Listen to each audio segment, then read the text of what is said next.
안녕하세요. 오늘도 주님 안에서 믿음으로 꽉 찬 알곡이 되기 위해 성경 묵상의 시간을 허락하신 하나님께 감사와 영광을 올려드립니다. 11월 27일 수요일 묵상 말씀을 시작하겠습니다. 오늘의 제목은 바람을 심고 광풍을 거둘 것이라 입니다.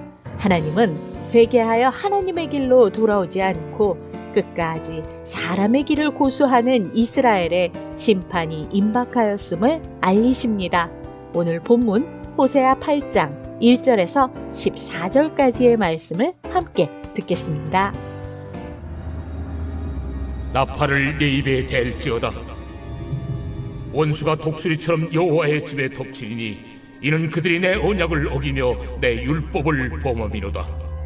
그들이 장차 내게 부르짖기를 나의 하나님이여 우리 이스라엘이 주를 아나이다 하리라.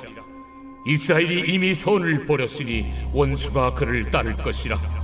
그들이 왕들을 세웠으나 내게서 난 것이 아니며 그들이 지도자를 세웠으나 내가 모르는 바이며 그들이 또 그 은금으로 자기를 위하여 우상을 만들었나니 결국은 파괴되고 말리라.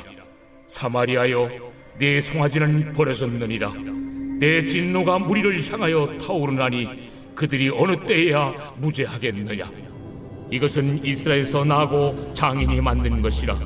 참신이 아니니 사마리아의 송아지가 산산조각이 나리라. 그들이 바람을 심고 광풍을 거둘 것이라. 심은 것이 줄기가 없으며 이삭은 열매를 맺지 못할 것이요 혹시 맺을지라도 이방 사람이 삼키리라. 이스라엘은 이미 삼켜졌은즉 이제 여러 나라 가운데에 있는 것이 즐겨 쓰지 아니하는 그릇 같도다. 그들이 홀로 떨어진 들나귀처럼 아수르로 갔고 에브라임이 값주고 사랑하는 자들을 얻었도다. 그들이 여러 나라에게 값을 주었을지라도 이제 내가 그들을 모으리니 그들은 지도자의 임금이 지워준 짐으로 말미암아 쇠하기 시작하리라. 에브라임은 죄를 위하여 제단을 많이 만들더니 그 제단이 그에게 범죄하게 하는 것이 되었도다.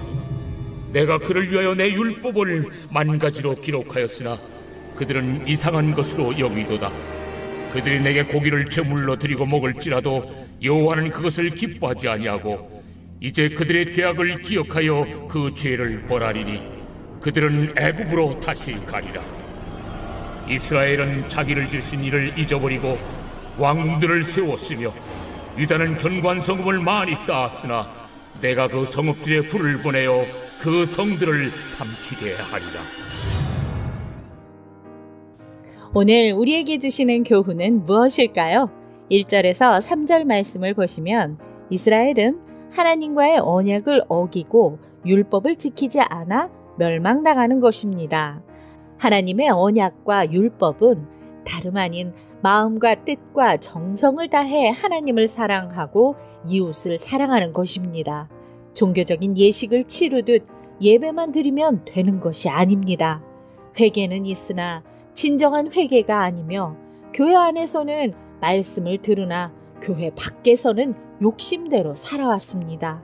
하나님은 주님을 부르는 자가 아닌 아버지의 뜻대로 행하는 자를 찾으십니다. 하나님이 받으시지 않는 형식적인 예배로 교회를 가득 채우면 원수가 독수리처럼 여호와의 집을 덮칠 것입니다. 4절에서 10절 말씀을 보시면 이스라엘 멸망의 또 다른 원인은 우상 숭배입니다.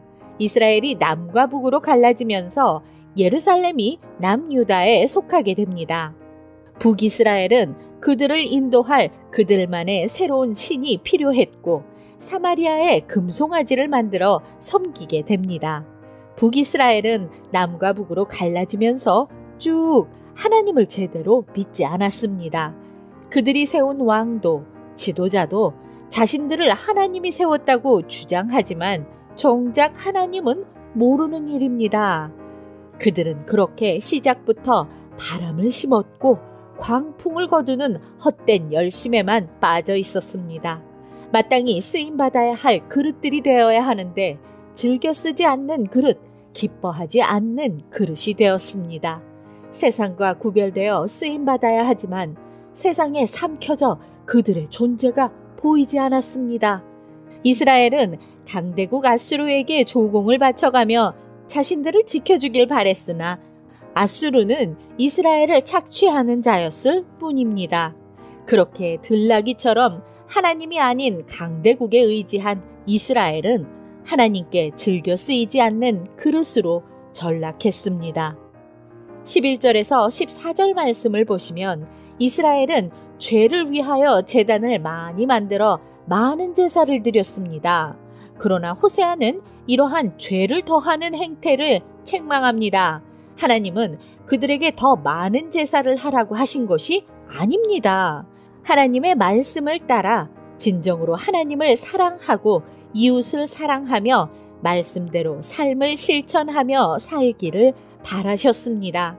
하나님의 말씀을 듣고 하나님의 뜻을 알았다면 우리의 삶에서도 그 말씀을 적용해야 합니다. 그것이 삶으로 드리는 진정한 예배인 것입니다.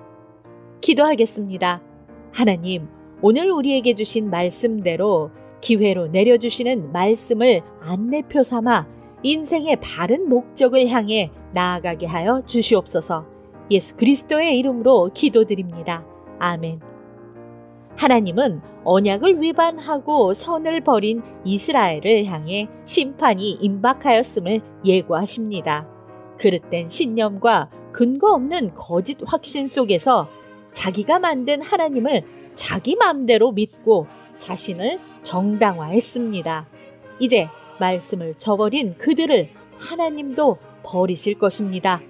말씀을 통해 힘써 하나님을 알아가고 하나님께 즐거이 쓰임받는 준비된 그릇으로 만들어가며 오늘도 광야 같은 세상에서 승리합시다. 저는 내일 다시 찾아뵙겠습니다.